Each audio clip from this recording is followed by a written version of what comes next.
ప్రస్తుతం మనతో హోంమంత్రి పొంగల్పూడి అనిత గారు ఉన్నారు. మేడం చెప్పండి, ఈ రోజు బాధ్యతలు చేపట్టి మొట్టమొదటిసారిగా అనకాపల్లి రావడం జరిగింది. బాధ్యతలు ఇంకా చేపట్టలేదు, చిన్న కరెక్షన్, కేవలం ప్రమాణ స్వీకారం చేశానంతే. ఈరోజు అఫీషియల్స్ అందరితో కూడా, ఓన్లీ పోలీస్ డిపార్ట్మెంట్ అనే కాదు, అఫీషియల్స్ అందరితో కూడా ఒక పరిచయ వేదికని ఈరోజు ఏర్పాటు చేసుకోవడం జరిగింది. అనకాపల్లి జిల్లాలో ఉన్న ఆల్ డిపార్ట్మెంట్స్ అఫీషియల్స్ అందరితో కూడా కలెక్టర్ గారు ఒక మంచి మీటింగ్ అరేంజ్ చేశారు ఈరోజు. దానికి పోలీస్ డిపార్ట్మెంట్ వాళ్ళు, అన్ని డిపార్ట్మెంట్ వాళ్ళు వచ్చారు. ఫర్దర్గా ఒక ప్లాన్ ప్రకారం ఫ్యూచర్లోని అందరూ కలిసి వర్క్ చేసుకోవాలి. ఎట్టి పరిస్థితుల్లో లాస్ట్ 5 yearsలా కాకుండా ప్రజలందరూ ఆనందపడేటట్టుగా మా అడ్మినిస్ట్రేషన్ ఉండాలి అన్నదే మా ధ్యేయం. దానికే పనిచేస్తాం. ప్రతిపక్షంలో ఉన్నప్పుడు మీరు చాలా ఇబ్బందులు పడ్డారు, మీ మీద కేసులు ఉన్నారు. ఇప్పుడు ఎలా ఉన్నాడు? కాన్వేతో వెళ్తున్నారు కదా. ఇదే విధి అంటారు దాన్నే. ఎందుకనంటే ఇదే పోలీసు వ్యవస్థ. అంటే నేను ఎస్పెషల్లీ డిపార్ట్మెంట్ వాళ్ళ గురించి నేను మాట్లాడట్లేదు. ఎందుకంటే బై అఫీషియల్స్ ఏదైతే చెప్తారో అదే కింద ఉన్న పోలీస్ డిపార్ట్మెంట్ వాళ్ళు కూడా చేయాలి.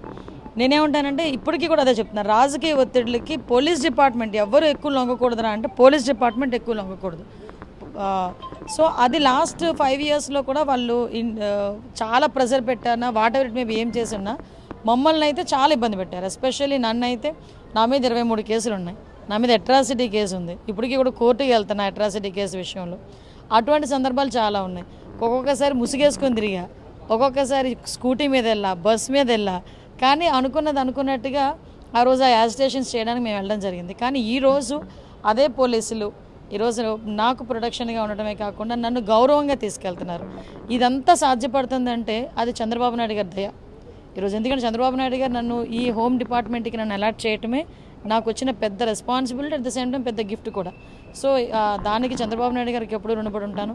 ఎక్కడైతే ఎవరి దగ్గర అయితే అవమానపడ్డానో అక్కడే ఈరోజు తలెత్తుకుని నిలబడ్డాను. టీచర్గా మీరు ఆటోలో లేనప్పుడు 3 kilometers నడుచుకుని వెళ్ళారని అక్కడ స్థానికులు కూడా చెప్తున్నారు. ఏ విధంగా ఉంది ఇప్పుడు? హ్యాపీ. ఒకటేంటంటే అదే, నేను టీచర్ని కాబట్టే పాలిటిక్స్లో ఇంత తొందరగా రాణించగలిగాను. ఎందుకంటే ఒక రకంగా చెప్పాలంటే సబ్జెక్టు మీద మేము అవగాహన పెంచుకోవటం కానీ, అవతల వాళ్ళకి ఎక్స్ప్లెయిన్ చేసే విధానంలో కానీ ఓవరాల్గా మేము కొంచెం ముందుంటాం కాబట్టి టీచర్గా ఇంతవరకు సక్సెస్ అవ్వగలిగాను. అందుకే నేను చాలా సందర్భాల్లో చెప్తాను, నేను ఈరోజు హోమ్ మినిస్టర్ని అయినా కూడా నా బేస్ మర్చిపోను. టీచర్నే కాబట్టి ఈరోజు హోమ్ మినిస్టర్ స్థాయి వరకు వచ్చానని చెప్తాను గర్వంగా. మహిళా మంత్రిగా మహిళలకు ఎటువంటి రక్షణ చట్టాలు ఏమైనా కొత్తగా తెస్తున్నారా? డెఫినెట్గా ఇన్ ఫ్యూచర్లో ఒక రివ్యూ మీటింగ్ ఏర్పాటు చేసుకుంటాం, పరిచయం ఏర్పాటు చేసుకున్నాం. బాధ్యతలు తీసుకుంటాం. 19th బాధ్యతలు తీసుకోవడం జరుగుతుంది. తర్వాత మొత్తం అఫీషియల్స్ అందరితో కూడా, పోలీస్ డిపార్ట్మెంట్ వాళ్ళందరితో కూడా మాట్లాడి మహిళల రక్షణ ఒక ఎత్తు అయితే గంజాయిని అరికట్టడం అనేది చాలా మెయిన్ ఎజెండాగా మేము పెట్టుకుంటున్నాం. దాని మీద కూడా ఏ రకంగా చేస్తే గంజాయిని అరికట్టవచ్చు అన్న దాని మీద కూడా రివ్యూ చేసుకుని ఒక పక్క ప్రణాళికతో ముందుకు వస్తాం. పోలీసులకి వీక్లీ ఆఫ్ ఇస్తారని ఒక హామీ ఇచ్చారు గతంలో చంద్రబాబు. అదేమైనా ఇప్పుడు అమలు చేస్తారా? అంటే లాస్ట్ గవర్నమెంట్లో కూడా అమలు చేయలేదు, జగన్ కూడా చేస్తానని చెప్పారు. ఇంకా బాధ్యతలు తీసుకోలేదు తమ్ముడు. తీసుకున్న తర్వాత అందరితోనే మాట్లాడి కూర్చొని వాట్ ఎవర్ ఇట్. ఒకటి మాత్రం చెప్తాను, చంద్రబాబు నాయుడు గారి నోట్లోంచి ఏ మాట వచ్చినా అది పొల్లిపోకుండా జరిగి తీరుతుంది. అది మాత్రం క్లియర్. డ్రగ్స్ అలాగే విశాఖ కేంద్రంగా ఎక్కువగా డ్రగ్స్, కంపల్సరీగా డ్రగ్స్ కానీ గంజాయి కానీ డెఫినెట్గా ట్రాన్స్పోర్టేషన్ ఎలా జరుగుతుంది, అక్కడ ఎక్కడ ప్రిపేర్ అవుతుంది, వీటన్నిటి మీద కూడా కంపల్సరీగా ఇంటెలిజెన్స్ని కొంచెం అప్రమత్తం చేస్తాం. డిపార్ట్మెంట్ వాళ్ళని అప్రమత్తం చేస్తాం.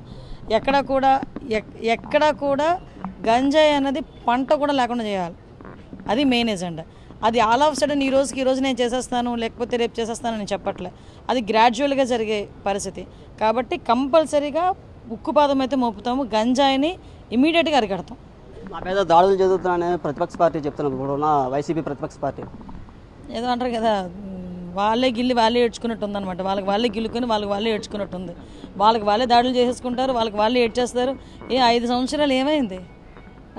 5 సంవత్సరాలు ఏమైంది? ఒక ఏంటది, రాముడు తల నరికేశారని చంద్రబాబు నాయుడు గారు బయటకు వస్తే రాముడు తల నరికేస్తే ఇప్పుడు నష్టమేముందని అడిగాడు కొడాలని. ఇలాంటి సందర్భాలు చాలా ఉన్నాయి. మా వాళ్ళని కొట్టి మా వాళ్ళ మీద కేసులు పెట్టారు, ఆనందించారు.